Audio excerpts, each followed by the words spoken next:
I grew up in Kalamazoo, Michigan, which it was called the Paper City. The way that you make paper is not the most environmentally friendly process. And so growing up, I would hear about the Kalamazoo River being polluted to the point where people couldn't eat the fish out of the river. That is why I got into science. That drove me to be a scientist because I saw a problem, I saw how it was affecting people in the area in which I grew up, and I wanted to help.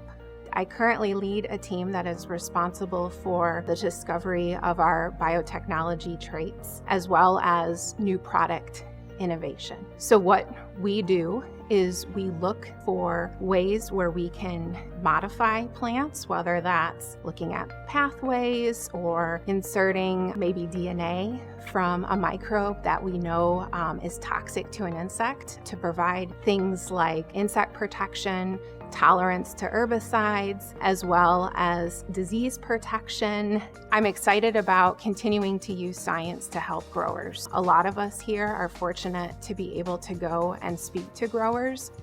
Farming is challenging. Hearing about how our products are able to help them, as well as hearing about their challenges and being able to innovate and think with the team on how we provide the best solutions to address those challenges is really what gets me jazzed. Mother Nature is clever. Weather has gotten more challenging. And so what I know, and based on the people that I work with, we'll be able to innovate and continue to come up with solutions for growers to address those challenges. That's the great thing about being a scientist, is you can use science to address challenges that everyday people as well as our growers are facing.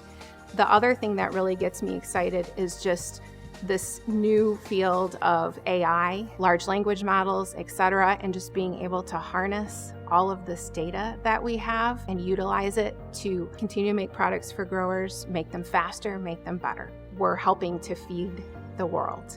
We work in a variety of crops, whether it's feed for animals that are then utilized for meat for folks, or other crops where it's a direct impact. That's how we're able to make a difference.